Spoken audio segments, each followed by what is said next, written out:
Sheffield United back in the thick of things at the tip of the top of the table as Leeds failed to take maximum points against West Bromwich Albion. What goes on this weekend? We'll take a little look next.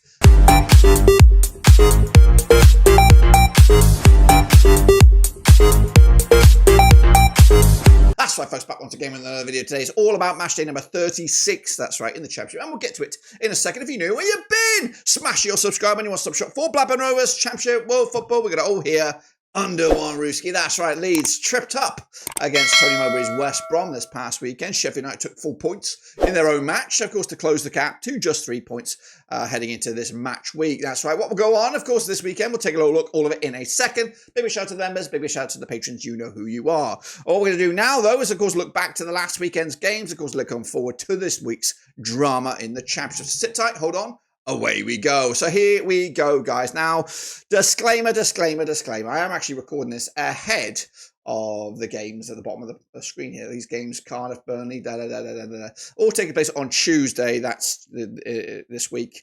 Unfortunately, I will be unable to wait to record my video, so I'm going to record it now. So all my data will be a little bit skewed, but I thought I've got to get it out there now, otherwise it ain't going to happen.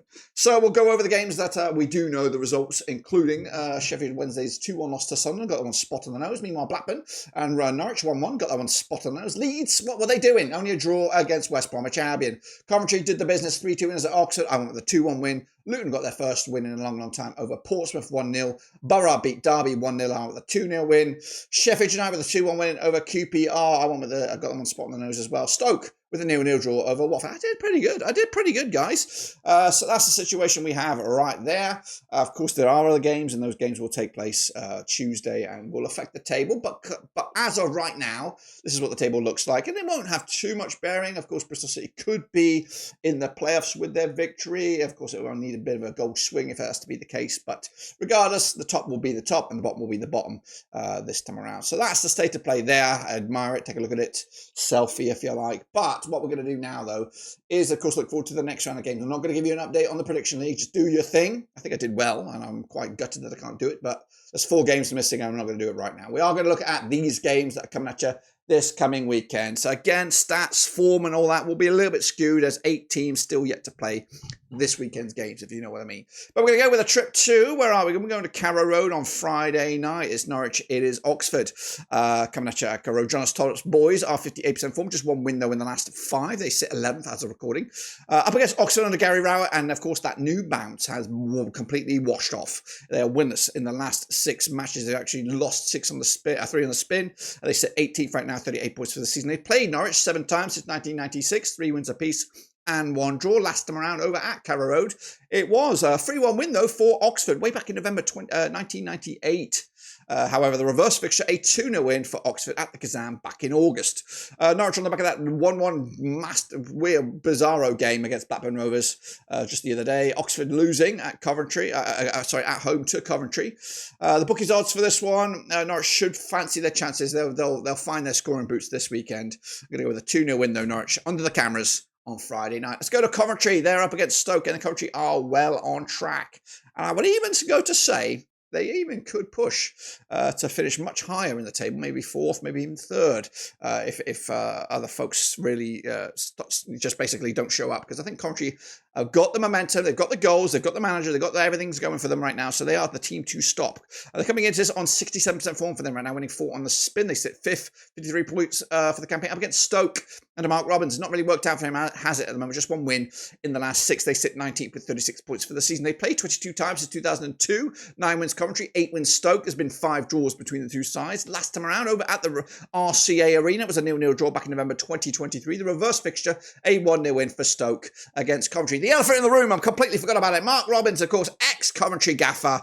Can he get one over as old guard? It is the Mark Robbins derby. Coventry, though, on the back of that 3-2 win over Oxford. Stoke with that 0-0 draw at home to Watford. The bookies odds on this Mark Robbins derby go with Mark Robbins' old club, Coventry City. They're massively fancied. I'm going with a 3-1 win.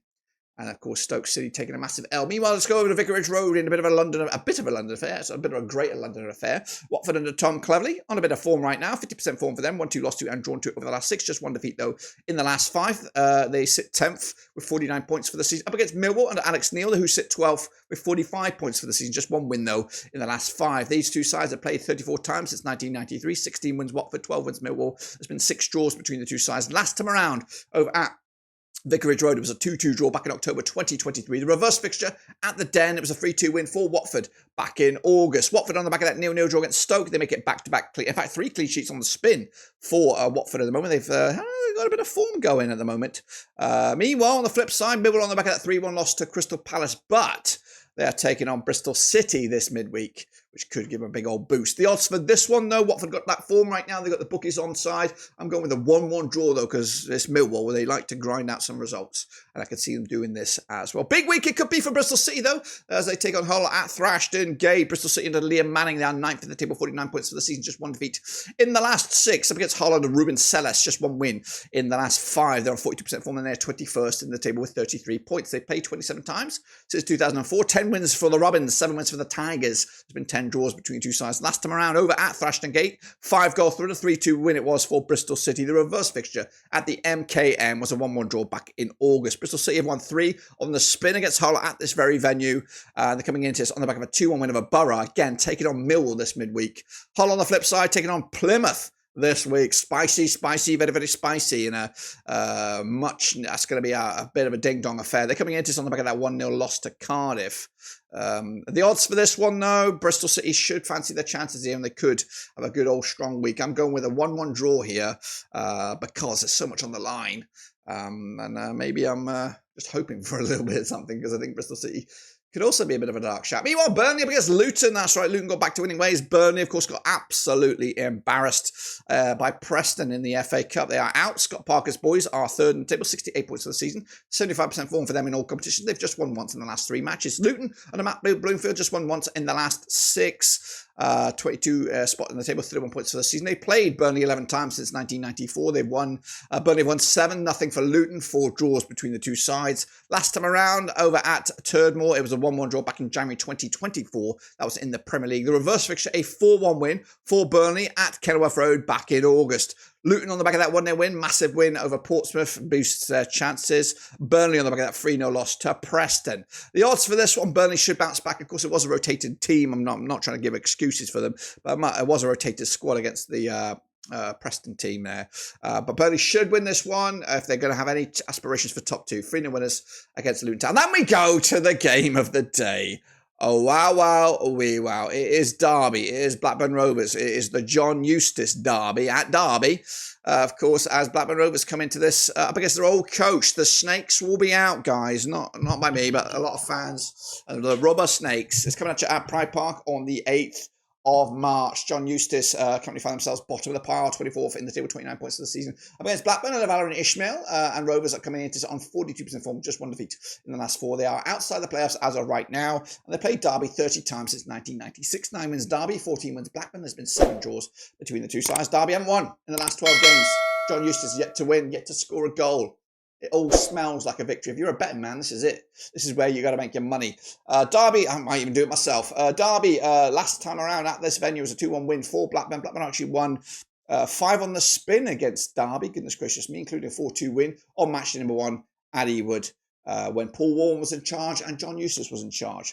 Derby on the back of that 1-0 loss to Borough. They haven't scored a goal in the last 4 games. Rovers on the back of that lastminute.com equalise against Norwich. But this has got a lot going on this one. The bookies, I don't even know. I don't even see it on the stuff here. You know, my head says it's probably going to be a Derby. My heart says it's going to be a Rovers. It's one of them because of everything's on this game. It could easily be a 2-0 win Derby, 1-0 win Derby. They'll get the first win and it'll be a fucking 2 fingers up at Blackburn Rovers. Or on the other side, you know, kudos, karma might come and bite him in the arse and get the thing. It could even be a draw. It could be a 0-0, and that would be. But I'm going to have to back my boys here, and maybe another week on the grass on the training field for Valorant Ishmael, and he gets it right. Going to go with a 1-0 win, Rovers. I'm not. It's not a guarantee. This is a massive game psychologically for the heart, for the head. because there's so much on this game. Woof, woof, woof. Anyway, let's go to the Green Army then. Plymouth up against Sheffield Wednesday over at home park. Plymouth under Miran Musilic, 23rd on the table, 30 points for the season. They win us though in the last 4. They gave City a run for the money in the FA Cup up against Sheffield Wednesday and a Danny Roll. Just one win though in the last 6. They're 13th with 45 points. They played Plymouth 23 times since 2003. 10 wins Plymouth. We've got 8 wins at Sheffield Wednesday. There's been 5 draws between the two sides. Last time around, over at this very venue, was a 3-0 win for Plymouth back in October 2023. The home side has not lost this game, stretching all the way back to Plymouth's win over Sheffield Wednesday in the FA Cup back in 2021. The last time the away side won was when Plymouth beat Sheffield Wednesday back in March 2011. Wednesday, though, on the back of that 2-1 loss to Sunderland. Plymouth on the back of that 3-1 loss to Manchester City. And again, massive game this midweek as Plymouth take on Hull at the MKM. The bookies, though, they'll go with Sheffield Wednesday, but you can't really rule out Plymouth at home. They still got, it's a difficult place. It's a long way to go, always is. And of course, the fight is there. I just think at home it's still going to be a difficult place to go.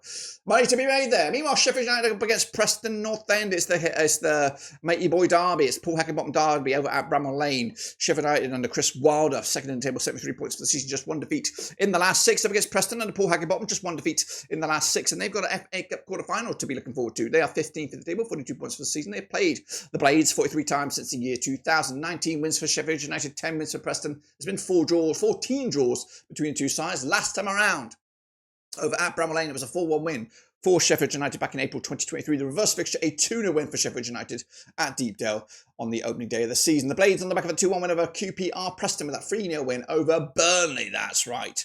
Paul Heckingbottom derby on this one. I'm still going to go with the Blades, though. 3-0 winners, big winners to maintain the heat at the tip of the top of the table. Sunderland up against Cardiff, back to winning ways for the Mackhams. Up against Cardiff and Omar Ritza, taking place at the Stadium Alight. Sunderland under Reggie Labrie, just one win though in the last 3. They are 4th, 65 points for the season. Up against Cardiff, who are 20th with 36 points for the season, just one win in the last 5. They played 15 times in 2003, 7 wins for Sunderland, 6 wins for Cardiff.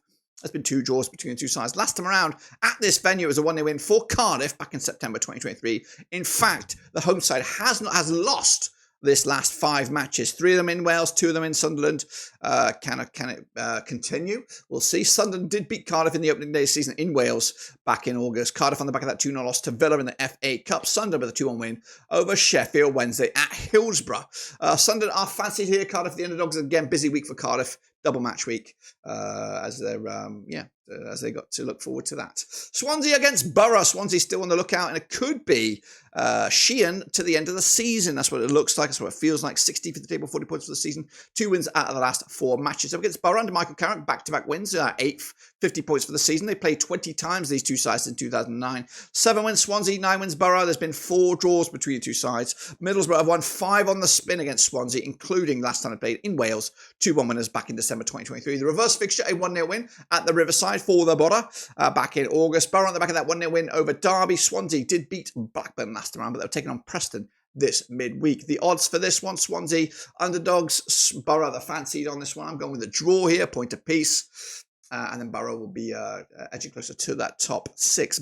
West Brom, QPR coming at you at the Hawthorns. West Brom under Tony Mowbray, 50% form for them right now. 1-2 lost to and drawn to over the last 6. They sit 6th with 52 points. Up against QPR under Mati Cifuentes, 2 wins at the last 6. They are 14th with 44 points. They played the Baggies 35 times since 1996. 17 wins West Brom. We've got 9 wins QPR, 9 draws. Last time around at the Hawthorns, it was a 2-0 win for West Brom back in October 2023. QPR winless against West Brom over the last 5. As they also lost as they hosted them on the opening day. 3-1 winners for the Baggies way back when. West Brom with that important 1-1 draw against Leeds. QPR with a 2-1 loss to Sheffield United. The odds here, though, West Brom are fancied their chances here.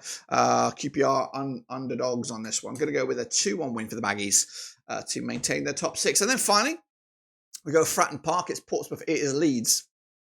It's coming at you this week. Portsmouth under John Mousinho, 58% form. They sit 17th right now, 39 points for the season. Up against Leeds under Daniel Farker. They've just lost once in the last 6. They're still at the top of the table. They played Portsmouth 9 times in 2003, only winning 1. Portsmouth winning 4, and there's been 4 draws between the two sides. Last time around, of course, over at Fratton Park, it was a 0-0 draw back in February 2012. The reverse fixture at Ellen Road was a 3-3 draw way back in August 2024. Of course, Leeds on the back of that draw against West Brom. Portsmouth with a 1-0 loss to Luton. The bookies on this one, they'll go with Leeds, their fancy, but not me. Not me, sunshine. I'm going with another draw here. Of course, point split right down the middle on this one, which means opportunity knocks for Sheffield United. They're close to just 1 point of Leeds in the table, if my mathematics is correct. Burnley still got a game in hand, could close that even further as well. And then Sunderland, got a lot of work to do. Rovers still on the outside looking in. And of course going down is Derby, Luton, and then Plymouth. That's right. That's my take on it, guys. Let me know your thoughts. And of course, we'll bring you updated with the Super Brew very, very soon. But until then, subscribe, smash the like, catch you later. We are done for now.